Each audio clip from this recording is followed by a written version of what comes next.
नमस्कार, मैं हूं अंकुर और आप देख रहे हैं सत्यहिंदी.com। आइए एक नजर डालते हैं अब तक की सुर्खियों पर। जम्मू कश्मीर में कश्मीरी पंडितों की टारगेट किलिंग को लेकर बीजेपी के वरिष्ठ नेता सुब्रमण्यम स्वामी ने केंद्रीय गृह मंत्री अमित शाह का इस्तीफा मांगा है।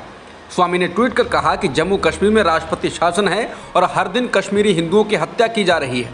ऐसे में जरूरी हो गया है कि अमित शाह से इस्तीफे की मांग की जाए।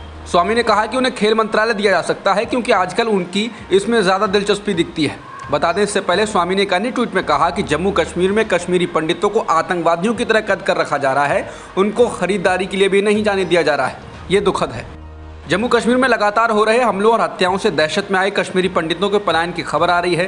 न्यूज़ 24 के मुताबिक दहशत के कारण बड़ी संख्या में कश्मीरी पंडित पलायन कर रहे हैं। न्यूज़ 24 की ओर से एक वीडियो को ट्वीट किया गया है जिसमें दिख रहा है कि श्रीनगर एयरपोर्ट पर हिंदू पंडित परिवारों की भारी भीड़ बताई गई है। ये तस्वीर देखने के बाद कश्मीरी पंडितों को लेकर बीजेपी सरकार घेरने लगी है और केवल उनके नाम पर राजनीति करने के आरोप लग रहे हैं। हालांकि श्रीनगर एयरपोर्ट की ओर से कहा गया है कि कश्मीरी पंडितों की बड़ी संख्या में बाहर जाने की मीडिया रिपोर्ट गलत है।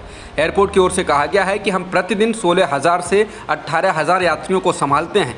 आज भी यात्रियों की संख्या औसत ही है। हालांकि इस बीच आज टारगेट किलिंग के विरोध में श्रीनगर में सैकड़ों कश्मीरी पंडित सामने आए और प्रदर्शन किया। जम्मू कश्मीर में कश्मीरी पंडितों को लगातार निशाना बनाए जाने के बीच उनके एक बार फिर से पलायन की खबरें आ रही हैं। इस बीच एआईएमएम के सांसद असदुद्दीन ओवैसी ने कथित पलायन की एक वीडियो को ट्वीट कर लिखा है कि कश्मीरी पंडितों का दूसरा पलायन हो रहा है, इसके लिए स्वयं प्रधानमंत्री जिम्मेदार हैं। उनकी सरकार ने 1989 की गलतियों को दोहराया है। घाटी के नेताओं के पास कोई राजनीतिक वैधता नहीं है। मोदी सरकार फिल्मों के प्रमोशन में व्यस्त है। ओवैसी ने कहा कि 1987 की तरह विधानसभा चुनाव में धांधली की गई, नए परिसीमन में निर्वाचन क्षेत्रों को बदल दिया गया। बीजेपी ने पंडितों का इस्तेमाल सिर्फ राजनीति के लिए किया है। वो सिर्फ तभी पंडितों की बात करते हैं जब उनके दंगों के इतिहास पर सवाल उठता है। बीजेपी के लिए पंडितों का कोई और मतलब नहीं। कश्मीरी पंडितों के कथित पलायन की खबर की वीडियो को रीट्वीट करते हुए आम आदमी पार्टी नेता संजय सिंह ने मोदी सरकार को घेरा है। संजय सिंह ने कहा, यह बहुत ही पीड़ादायक तस्वीर है। वाह रे मोदी जी, आपने कश्मीरी पंडितों को अपने ही देश में बेगाना बना दिया है। कश्मीर में हो रही ताबड़तोड़ हत्याओं के बीच राष्ट्रीय सुरक्षा सलाहकार अजय डोभाल ने गुरुवार को केंद्रीय गृह मंत्री अमित शाह से मुलाकात की है। इस मुलाकात के दौरान केंद्रीय मंत्री डॉक्टर जितेंद्र सिंह भी मौजूद रहे। डॉक्टर जितेंद्र सिंह जम्मू से आते हैं। अमित शाह ने ये बैठक नॉर्थ ब्लॉक में की है। बता दें कि साल कश्मीर में अब तक 16 लोगों की टारगेट किलिंग हो चुकी है। मई महीने में ही आतंकवादी ताबड़तोड़ एक के बाद एक कई लोगों को निशाना बना चुके हैं। हालात इस कदर ख़राब हैं कि जम्मू में रह रहे कश्मीरी पंडितों और बाहरी हिंदू कर्मचारियों ने मांग की है कि उन्हें जल्द से जल्द कश्मीर से जम्मू भेजा जाए। इस मांग को लेकर वे लगातार प्रदर्शन कर रहे हैं। फेक न्यूज़ और नफरती बयानों के खिलाफ लगातार लिखते बोलते रहे ऑल्ट न्यूज़ के मोहम्मद जुबैर के खिलाफ अब FIR दर्ज कराई गई है। उन पर आरोप लगाया गया है कि ट्विटर पर महंत बजरंग मुनि, उदासीन, यति नरसिंहानंद और स्वामी आनंद स्वरूप को नफरत फैलाने वाले कहकर धार्मिक भावनाओं को आहत किया है। ये FIR योगी आदित्यनाथ के उत्तर प्रदेश के सीतापुर जिले में एक हिंदू संगठन के प्रमुख ने खैराबाद थाने में दर्ज कराई है। पुलिस ने कहा है वो मामले की जांच कर रही है। बता दें कि बजरंग मुनि को नफरती भाषण के मामले में गिरफ्तार किया गया था। बजरंग मुनि एक मस्जिद के बाहर नफरती भाषा और सीतापुर में बलात्कार की धमकी देने के मामले में जेल में भी रहे। एक वीडियो में वो कथित तौर पर ये कहते सुने गए कि यदि मुस्लिम समुदाय के किसी भी पुरुष द्वारा किसी हिंदू लड़की को परेशान किया जाता है तो वो खुद उनके समुदाय की औरतों का बलात्कार करेंगे। करीब 10 दिन जेल में बिताने के बाद एक स्थानीय अदालत ने जमानत दे दी। बाकी यति नरसिंहानंद का कोई एक नफरती भाषण हो बताया जाए। नरसिंहानंद भी नफरती भाषणों के मामले में जेल में जा चुके हैं। वहीं जुबैर पर FIR के बाद कहा जा रहा है कि नफरतियों को नफरती कहना अपराध कैसा। मानवाधिकार व सामाजिक कार्यकर्ता स्टेन स्वामी की मौत के करीब 1 साल बाद जिनेवा में उनको सम्मान दिया जाएगा। उनको 2022 मार्टिन एनल्स अवार्ड में मरणोपरांत सम्मानित किया जाएगा। इस पुरस्कार को व्यापक रूप से मानवाधिकार की रक्षा करने वाले लोगों के लिए नोबेल पुरस्कार के समकक्ष माना जाता है। अवार्ड देने वाली वेबसाइट के अनुसार पुरस्कार जूरी के अध्यक्ष हैंस थुलेन कहते हैं, इस पुरस्कार के लिए फादर स्टेन को 2021 के वसंत ऋतु में नामांकित किया गया था, लेकिन अवार्ड पहुंचने से पहले ही उनका निधन हो गया। जूरी फादर स्टेन के मानवाधिकारों के लिए कई योगदानों पर प्रकाश डालना चाहता है, जिसे भारतीय अधिकारियों द्वारा उनके अन्यायपूर्ण कैद से धुंधला नहीं किया जा सकता है। पंजाब की आम आदमी पार्टी सरकार ने अब पंजाब हरियाणा हाईकोर्ट में कहा है कि वो 7 जून से सभी 424 लोगों की सुरक्षा को बहाल कर देगी।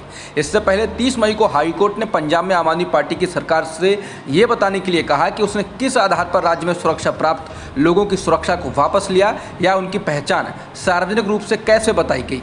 बता दें पिछले हफ्ते पंजाब पुलिस ने इन लोगों की सुरक्षा या तो हटा दी थी या फिर कटौती कर दी थी।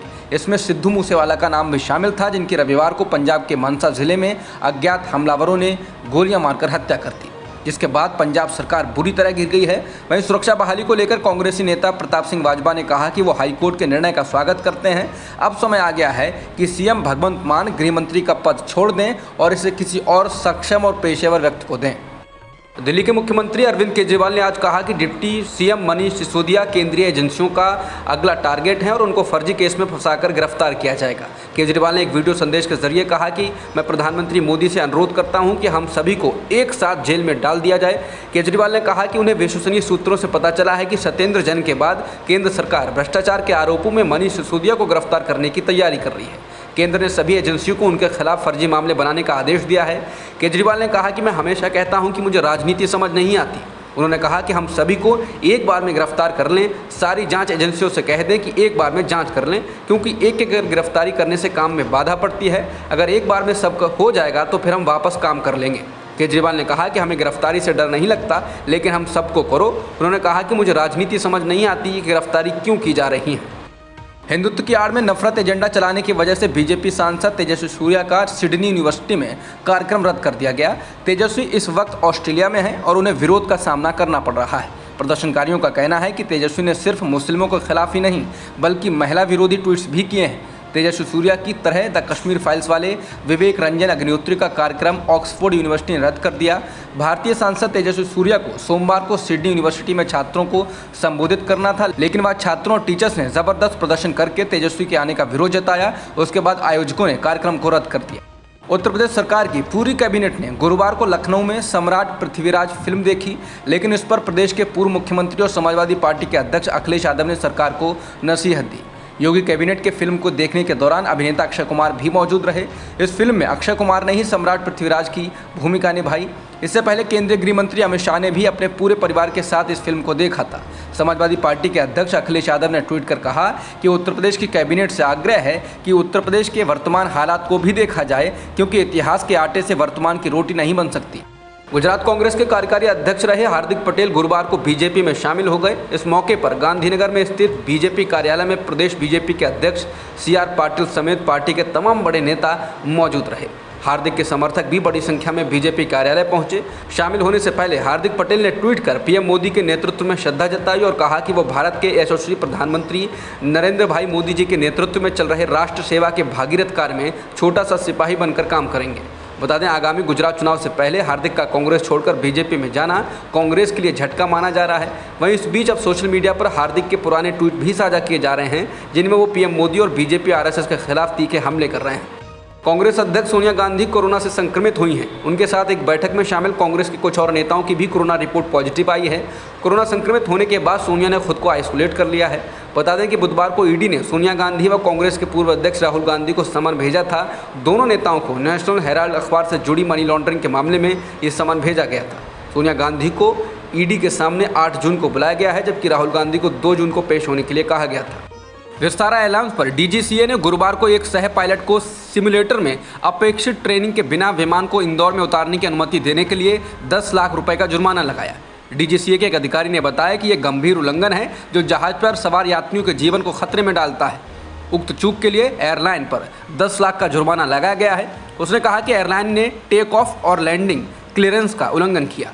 अब तक की खबरों में इतना ही। बाकी खबरों के लिए बने रहिए सत्यहिंदी.com के साथ।